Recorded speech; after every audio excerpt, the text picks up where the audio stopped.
시간입니다. 오직 예수로 살아갑시다. 예, 오늘 말씀 제목은 바로 오직 예수라는 제목으로 요한계시록 13장 말씀을 여러분에게 잠깐 소개해 올리겠습니다. 여러분 잘 알다시피 이 계시록 13장은 아주 유명한 666이라는 짐승의 숫자가 나오는 바로 그 장입니다. 666이란 말은 뭘까요? 이건 바로 사탄을 상징하는 그런 숫자로서 666. 그러니까 다시 말하면 아무리 노력해도 하나님의 숫자인 7에 미치지 못한다라는 그런 뜻이 바로 666이라는 것입니다. 짐승이 자기에 속한 사람들에게 이 666표를 찍어주는데 성도는 아무리 힘들고 아무리 유혹이 강해도 그 표를 받아서는 안 된다는 그런 말씀입니다. 그러려면 바로 우리들이 오직 예수의 신앙을 가져야 하는데 아직 이런 신앙을 준비되지 못한 그런 교회, 그런 성도들이 많은 것이 지금의 현실입니다. 예수님을 믿는 것이 죄사함만 받고 하나님의 자녀로서 복받고 살다가 그냥 죽어서 천국 가리라 라는 정도의 믿음만 가지고 있는 것이 현실이죠. 그런 믿음으로는 이런 마지막 환난 때 짐승의 표를 받지 않고 버틸 수가 없다 이 말이죠. 그래서 주님께서 요한에게 계시록 13장의 환상을 저희들에게 보여주시는 것입니다. 계시록 13장에는 두 짐승이 나오는데 하나는 바다에서 또 하나는 땅에서 나옵니다. 이들은 사탄인 용이 주는 권세를 받은 적 그리스도 그리고 거짓 예언자를 의미합니다. 바다에서 올라온 짐승의 7머리 하나하나에는 하나님을 모독하는 이름이 붙어 있어서 노골적으로 하나님을 대적합니다. 이 짐승을 표범이나 곰, 사자로 비유했는데 그만큼 잔인하고 강한 힘으로 교회와 성도들을 핍박할 것이라는 의미입니다. 이 짐승은 예수님을 흉내내어 죽었다가 다시 살아나는데 죽었다가 다시 살아나는 그걸로 인해서 세상 사람들로부터 경배를 받는다는 겁니다. 그 짐승은 큰 소리로 하나님의 이름과 거처와 하늘에 사는 이들을 모독하며 성도들과 싸워서 이길 것을 허락받았는데 어린 양의 생명책에 이름이 기록되지 않은 사람들은 다 그 짐승을 경배하게 될 거라는 것입니다. 그때 요한은 하늘에서 외치는 소리가 있어 귀가 있는 자는 들으라고 했습니다. 요한계시록 바로 13장 10절에 사로잡혀 가기로 되어 있는 사람이면 사로잡혀 갈 것이요 칼에 맞아 죽임을 당하기로 되어 있는 사람이면 칼에 맞아 죽임을 당할 것이다. 그러니까 적 그리스도가 나타나게 될 때 성도들을 사로잡아 가기도 하고 칼로 죽이기도 할 것이라는 그런 예언입니다. 그래서 요한은 성도들에게 인내와 믿음이 필요하다고 계속해서 얘기하고 있습니다. 이것이 주님이 요한에게 깨우쳐 주시고 싶은 것이라 이 말입니다. 어떤 고난이 와도 참고 또 참고 참으면서 주님의 뜻대로 살라는 그런 말씀이죠. 이어서 땅에서 올라온 짐승이 등장하는데 그도 바로 예수님을 흉내내어서 어린 양처럼 뿔이 둘이 있는데 말은 용의 말을 한다는 것이 곧 예수 그리스도를 흉내낸 거짓 예언자의 등장을 말합니다. 그 짐승은 하늘에서 불이 내려오게 하며 죽어가는 첫째 짐승을 살아나게 해서 사람들로 하여금 그에게 절하게 하는데 짐승을 경배하지 않는 사람은 모두 죽였다는 그런 내용입니다. 지금 우리 시대에 적 그리스도나 거짓 예언자가 나타나 이렇게 뚜렷한 활동을 하는 것은 아니지만 역사를 통해서 보거나 아니면 주위 사람들을 볼 때 저 사람 안에 역사한 그 영이 적 그리스도의 영이구나 이렇게 깨달아지는 그런 사람은 분명히 있습니다. 우리는 이런 핍박과 미혹을 견뎌낼 믿음과 인내가 있어야 한다 이 말입니다. 이것이 바로 오직 예수라고 하는 그런 신앙의 자세인 것이죠. 우리 한국교회사 짧지만 1910년에서 1945년 사이에 36년 동안 우리 한국교회에 대혼란이 있었습니다. 바로 신사참배라는 문제였습니다. 신사참배가 우상 숭배다 아니다 하는 걸로 이 목사 간에 분열이 생겨서 교파가 갈라지고 싸우고 난리였습니다. 당시 한국교회 목사들조차 죽을지라도 우상 숭배는 절대 안 된다는 그런 오직 예수의 신앙이 없었던 것입니다. 그러나 일본 제국이 신사참배 안 하는 목사를 투옥시키고 죽였을 때 주기철 목사와 같이 순교할지라도 우상 숭배를 거절했던 분들이 있었습니다. 그때 마귀가 무섭게 한국교회와 성도를 공격하고 무너뜨리려 했지만 그런 상황에서도 끝까지 믿음을 배신하지 않은 이들 때문에 우리 한국교회가 지켜져 왔었던 것이라 이 말입니다. 지금은 그런 순교의 때는 물론 아닙니다. 성도들도 열심히 살아야 할 때인 것입니다. 그렇지만 언제까지 이렇게 평탄할지는 장담할 수 없습니다. 마지막 때 적그리스도는 모든 사람들의 오른손이나 이마에 666표를 받게 할 것인데 이 표를 가진 사람이 아니면 직장에서 쫓겨나고 아무것도 사고 팔 수도 없고 심지어 죽임을 당하게 된다고 했습니다. 그때 우리는 일제강점기에 겪었던 실패, 마음 아픈 그런 기억을 잊지 말아야 하는 것입니다. 사탄의 표현이 666이 무엇인가? 여기에 대해서는 많은 논란이 있습니다. 한때는 바코드가 666이라고 했던 때도 있었고요. 신용카드가 666이다 라고 얘기하는 데도 있었고 유럽 공동체가 666이다. 또 요즘에는 베리칩, 생체 인식 방법이 666이라고 말하는 이들도 있습니다. 그러나 이런 논란은 사실 무의미한 것입니다. 하나님께서 우리가 하나님의 자녀인지 아닌지를 이마나 손에 있는 어떤 흔적으로 구분하지는 않기 때문입니다. 하나님이 보시는 것은 우리 안에 성령의 인침이 있느냐, 바로 이것입니다. 생체 인식 방법이 사탄의 표는 아니라는 얘기죠. 마귀가 정치적 어떤 경제적 세력을 잡게 되면 생체 인식 방법 등을 사용해서 사람을 완벽하게 통제할 수는 있을 수 있는 것입니다. 그러나 우리가 정말 관심 가져야 하는 것은 자신에게 정말 성령의 인치심의 증거가 있느냐, 바로 이것입니다. 그런 사람은 결코 이런 666 같은 짐승의 표를 받지 않을 것이기 때문에 그렇습니다.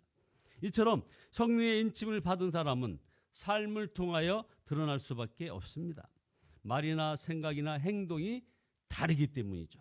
그래서 초대교회 성도들이 그리스도인이라는 별명을 얻은 것입니다. 지금도 성령의 인침을 받은 사람은 가까운 사람들로부터 오직 예수라는 그런 사람이라고 인정을 받게 되는 것입니다. 성경은 예수님이 지금 어디 계신지에 대해서 아주 놀라운 말씀을 하고 계십니다. 예수를 믿는 우리 안에 우리 예수님이 계신다는 것입니다. 질그릇인 우리가 보배이신 예수님을 모시고 산다는 것입니다. 이것이 믿어질 때 바로 오직 예수의 사람이 되는 것입니다. 예수 그리스도께서 우리 안에 오셨다는 것은 여인이 아기를 잉태한 것과는 비교할 수 없이 놀라운 일입니다. 예수님의 마음에 임하신 것이 정말 믿어지면 그래서 우리는 오직 예수로 살게 되는 것이다 이 말이죠. 이런 성도만이 사탄이 어떤 핍박으로 넘어뜨리려 해도 결코 무너지지 않는 것입니다. 순교할 때가 되면 순교할 믿음을 갖게 되는 것입니다. 그러므로 지금부터 오직 예수라고 하는 이런 타이틀로 그 믿음으로 우리는 살아야 하는 것입니다.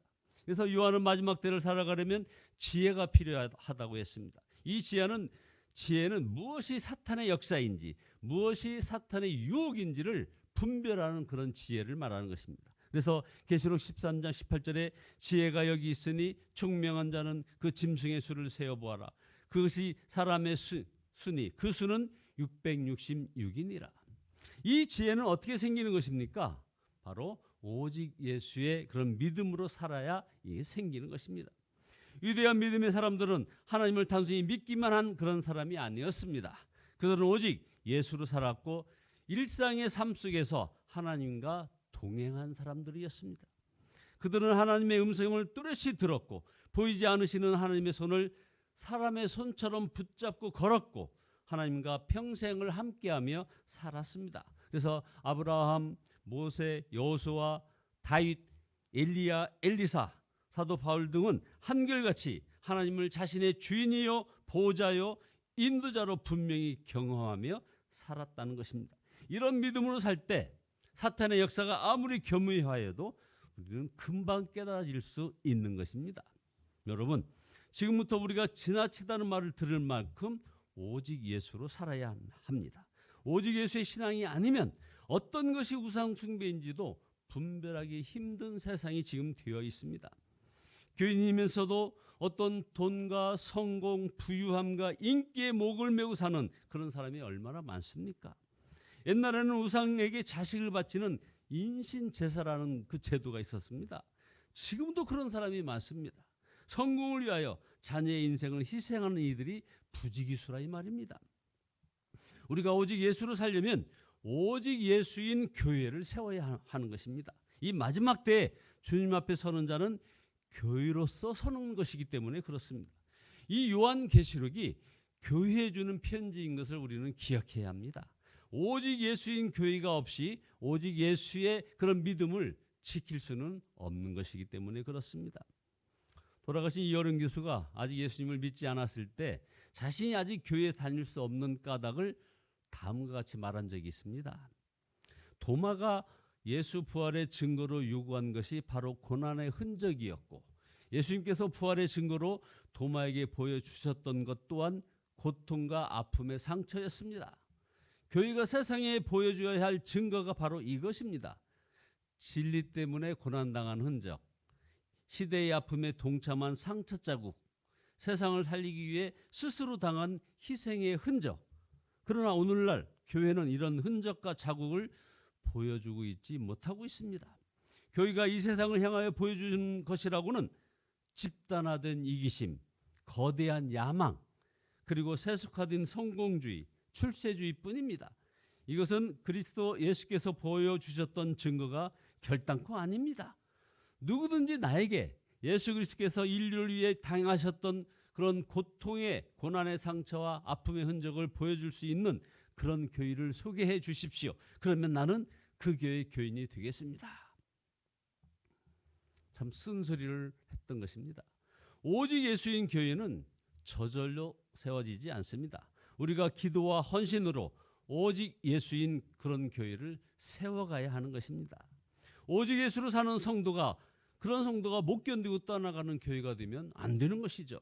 오직 예수로 사는 성도가 오고 싶은 교회를 우리가 만들어야 합니다. 형식적인 신앙을 가졌던 성도가 이제 우리 예수사랑교회에 와서 오직 예수의 신앙을 가지는 그런 역사가 일어나야 하는 것입니다. 오직 예수인들이 많은 교회는 밝고 기쁨이 있고 사랑이 있고 섬김이 있고 하나됨이 있는 것입니다. 그러나 예수님과 친밀함이 없는 교회는 그 교회에 교만함이 있고 다툼이 있고 분열이 있는 것입니다. 엄숙한 것 같으나 답답함이 있다 이 말입니다. 여러분, 아직 오직 예수의 믿음을 가지지 못한 분들이 계십니까? 크고 유명한 교회나 유명한 목사의 설교가 마지막 때를 견디게 해줄 수 있는 것이 아님을 우리가 명심해야 합니다. 이제부터 오직 예수로 살기를 우리 모두 결단해야 합니다. 함께 하시는 주님을 바라보며 살아야 하는 것입니다.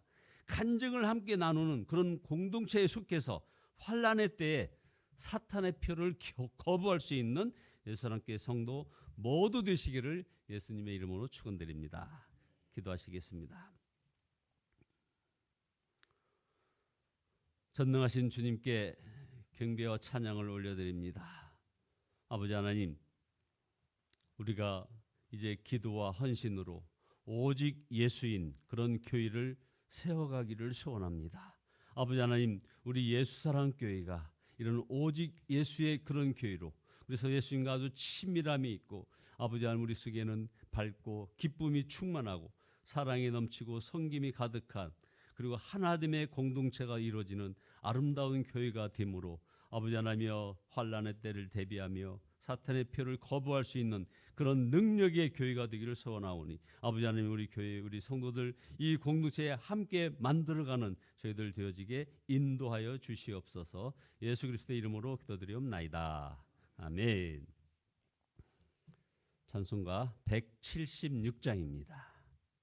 176장입니다.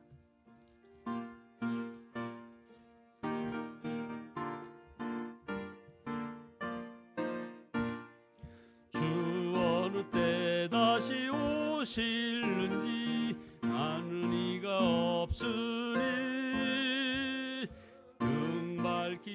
오 너는 깨어 있어 주를 반겨 맞으라. 주 안에서 우리 몸과 마음이 깨끗하게 되어서